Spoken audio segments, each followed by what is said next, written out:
Hi friend, मेरा नाम गणेश प्रजापति है और मैं आपको केमिस्ट्री कुछ टॉपिक्स के बारे में बताऊंगा। जो आज का हमारा टॉपिक है वो है संकरण। फ्रेंड, अगर हम इसकी डेफिनेशन की बात करें, संकरण होता क्या है, तो संकरण के अंदर जो ऐसे कक्षक जिनकी ऊर्जाएं लगभग बराबर होती है या जिनकी ऊर्जाएं बराबर होती है, वो आपस में अपनी ऊर्जाओं के पुनर्विन्यास के द्वारा नए कक्षक बनाते हैं। और ये जो नए कक्षक बनते हैं, इन नए कक्षों को तो हम संकरित कक्षक कहते हैं और ये जो पूरी घटना होती है उसको हम संकरण कहते हैं। तो ये संकरण है, उसके बारे में जो सबसे पहले पॉलिंग ने बताया था। देखो जो फ्रेंड्स, जो संकरण होता है वो हम कार्बनिक और अकार्बनिक दोनों प्रकार के यौगिकों में याद करते हैं।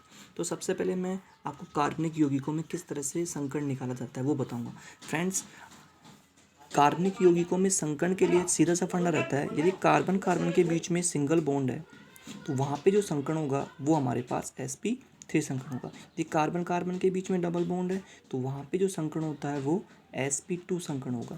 और यदि कार्बन कार्बन के बीच में ट्रिपल बॉन्ड है तो वहाँ पे जो संकरण होगा वो sp संकरण होगा। तो फ्रेंड्स, जो कार्बनिक यौगिक होते हैं उनमें उनके लिए तो सीधा सा फंडा रहता है। यदि सिंगल बॉन्ड है sp3 संकरण, यदि डबल बॉन्ड है sp2 संकरण, और यदि कार्बन कार्बन के बीच में ट्रिपल बॉन्ड है तो वहाँ पे sp संकरण होगा। इसको हम एग्जाम्पल समझते हैं फ्रेंड्स। जैसे बात करूँ मैं CH4 मैथेन बोलते हैं फ्रेंड्स। अगर हम स्ट्रक्चर की बात करें तो इसके अंदर 4 हाइड्रोजन इस कार्बन के चारों ओर जुड़े रहते हैं। तो यहाँ पे ये जो संकरण होगा इस वाले कार्बन के लिए वो होगा हमारे पास sp3 संकरण होगा। ठीक है। ऐसे फ्रेंड्स, अगर कार्बन कार्बन के बीच में, जैसे अगर हम एथेन की बात करें, CH3 ये इसका फॉर्मूला होता है फ्रेंड्स। तो यहाँ पे कार्बन कार्बन के बीच में वही सिंगल बॉन्ड है तो यहाँ पे जो कार्बन परमाणु होगा वो sp3 संकरण अवस्था में होगा और ये वाला कार्बन भी sp3 संकरण होगा। ऐसे ही अगर फ्रेंड एथीन की बात करें, CH2 डबल बॉन्ड CH2, तो इस वाले कार्बन के लिए जो संकरण होगा वो sp2 संकरण होगा और इस वाले कार्बन के लिए भी sp2 संकरण होगा। मैंने आपको बताया था अगर डबल बॉन्ड है तो वहाँ पे जो संकरण होगा वो sp2 संकरण होगा। ऐसे ही अगर हम एथाइन की बात करें तो यहाँ कार्बन कार्बन के बीच में ट्रिपल बॉन्ड है और कार्बन कार्बन के बीच में ट्रिपल बॉन्ड, इसका मतलब sp संकरण। तो यहाँ पे ये जो कार्बन होगा वो sp संकरण अवस्था में होगा और ये वाला कार्बन भी sp संकरण अवस्था में होगा। तो ये फ्रेंड्स, ये तो हमारे पास कार्बनिक यौगिकों के लिए, यानी कोई से भी हमारे पास कार्बनिक यौगिक आए, बस हमें ये इतना सा ध्यान रखना है कि उसमें हमें सिर्फ बॉन्ड को देखना है। यदि सिंगल बॉन्ड है तो sp3 संकरण है, डबल बॉन्ड है तो sp2 संकरण है और यदि ट्रिपल बॉन्ड है तो वहाँ पे sp संकरण है। तो ये तो हाँ हमारे पास कार्बनिक यौगिकों के लिए। अब फ्रेंड्स, मैं आपको अकार्बनिक यौगिकों के बारे में बताऊंगा, उसमें किस तरह से हम संकरण ज्ञात करते हैं। तो जो अकार्बनिक यौगिक है या अणु है उनमें हम संकरण कैसे निकालते हैं उसके बारे में मैं बताऊंगा। तो फ्रेंड्स, इसके मैं आपको 2 तरीके बताऊंगा। जो पहला तरीका है उसको मैंने नाम दिया टाइप फर्स्ट। ठीक है फ्रेंड्स, टाइप फर्स्ट। इसके लिए हम किस तरह से निकालेंगे, इसके लिए मैं आपको एक फॉर्मूला बताऊंगा। H बराबर होता है 1/2 m plus V plus A minus C. Friends, ये फॉर्मूला हमें ध्यान रखना है। इस फॉर्मूले के द्वारा हम किसी भी अकार्बनिक अणु है उसके लिए हम संकरण ज्ञात कर सकते हैं। अब फ्रेंड्स, यहाँ पे m क्या है, v क्या है, a क्या है, c क्या है, इसके बारे में देखो फ्रेंड्स। m का मतलब है अपने पास जो एकल संयोजी परमाणु होता है, यानी जिसकी संयोजकता 1 होती है, उसकी संख्या होगी फ्रेंड्स, एकल संयोजी परमाणु संख्या। यहाँ V जो है वो जो केंद्रीय परमाणु होता है, केंद्रीय परमाणु के भाइतम कोश में इलेक्ट्रॉन संख्या होती है। भाइतम कोश में इलेक्ट्रॉन की संख्या। ए जो होता है वो हमारे पास, ए का मतलब एनायन होता है, यानी ऋणायनों की संख्या होती है, ऋणायनों की संख्या। और जो सी होता है वो हमारे पास धनायनों की संख्या होती है फ्रेंड्स, धनायनों की संख्या। इसको एक एग्जांपल से समझते हैं फ्रेंड्स। जैसे NH3 फ्रेंड्स, NH3 अमोनिया बोलते हैं इसको। इसमें जो नाइट्रोजन है वो केंद्रीय परमाणु होगा अपने पास। इसके लिए हम M की, V की, A की और C की वैल्यू निकालते हैं। देखो M का मतलब होता है एकल संयोजी। अब एकल संयोजी कौन है इसमें? हाइड्रोजन परमाणु, क्योंकि इसकी संयोजकता 1 होती है ना, और इस संख्या में कितने हैं 3, यानी m की वैल्यू कितनी आ जाएगी 3 आ जाएगी। v का मतलब केंद्रीय परमाणु के बाह्यतम कोश में इलेक्ट्रॉन संख्या। तो नाइट्रोजन जो होता है परमाणु क्रमांक 7 होता है, और इसके बाह्यतम कोश में इलेक्ट्रॉन संख्या कितनी होगी 5 होगी फ्रेंड्स। नाइट्रोजन जो आवर्त सारणी में कहाँ पे आता है, आवर्त सारणी में जो वर्ग 15 का तत्व होता है वही है हमारे पास नाइट्रोजन। तो v जो होगा अपने पास कितना हो जाएगा 5। ए का मतलब ऋण आयनों की संख्या। अब यहाँ पे इसके ऊपर कोई प्लस माइनस नहीं है, तो ए का वैल्यू कितनी हो जाएगी 0। और सी प्लस, ना तो प्लस है ना माइनस है, तो सी की वैल्यू भी कितनी हो जाएगी 0। ठीक है फ्रेंड्स, चलो फॉर्मूले में रखते हैं। 1/2 m का मान कितना है 3, प्लस v का मान कितना है अपने पास 5, प्लस a का मान 0 और c का मान भी 0। 5 और 3 कितने होते हैं फ्रेंड्स 8/2, यानी 8 में 2 का भाग दोगे तो कितना आ जाएगा 4, यानी h की वैल्यू जो आ रही है अपने पास कितनी आ रही है 4। और h की वैल्यू 4 का मतलब क्या होता है, 4 का मतलब होता है अपने पास sp3 संकरण, यानी 3 और 1 कितने हो गए 4। यानी ये जो हमारे पास नाइट्रोजन परमाणु होगा, इसमें इस अणु नाइट्रोजन परमाणु के लिए जो संकरण होगा वो हमारे पास कौन सा होगा sp3 संकरण होगा। ऐसे फ्रेंड्स और एग्जांपल देखते हैं। ये तो हमारे पास एक उदासीन अणु था, अब हम एक किसी आयन लेते हैं, जैसे फ्रेंड्स NH4 लेते हैं। ठीक है, अब यहाँ पे v की वैल्यू आपको पता ही है फ्रेंड्स कितनी होगी, नाइट्रोजन है तो 5 हो जाएगी अपने पास। m का मान, एकल संयोजी परमाणु की संख्या कितनी होती है, कितनी है यहाँ पे h की वैल्यू कितनी है 4 है ना संख्या में, तो 4 हो जाएगी।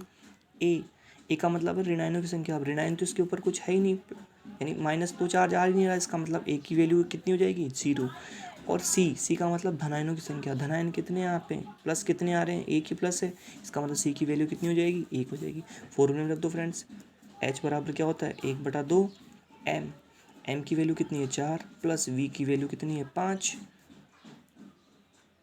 प्लस ए की वैल्यू 0 और सी की वैल्यू कितनी है 1, तो यह -1 हो जाएगा। ठीक है फ्रेंड्स, 5 और 4 9, और 9 में से 1 गया तो कितना बचेगा 8, तो 8/2 यानी कितना आ जाएगा अपने पास 4। तो फ्रेंड्स आप ऐसे किसी भी यौगिक, किसी भी जो अकार्बनिक अणु है उसमें आप क्या निकाल सकते हो, संकरण निकाल सकते हो। तो ये तो अपने पास पहला तरीका है फ्रेंड्स। अब मैं बात कर रहा हूँ टाइप नंबर 2 की। देखो फ्रेंड्स, इस टाइप नंबर 2 के अंदर हमें क्या होगा, हमें बाह्यतम कोश में जो अणु है अपने पास, जो टोटल यानी टोटल इलेक्ट्रॉनों की संख्या हमें पता होना चाहिए। यानी टोटल इलेक्ट्रॉन संख्या,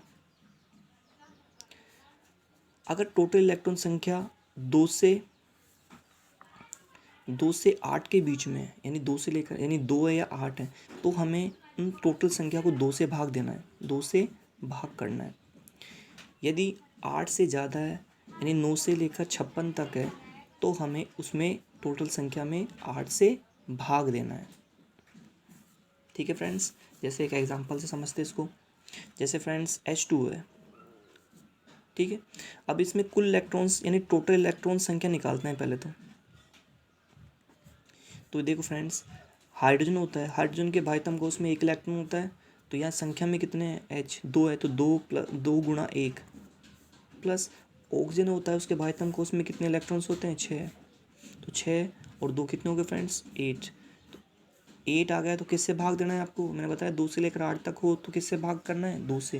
तो 8 में अगर आप 2 का भाग दोगे तो कितना आएगा 4, और 4 का मतलब कितना होता है कौन सा संकरण sp3 संकरण।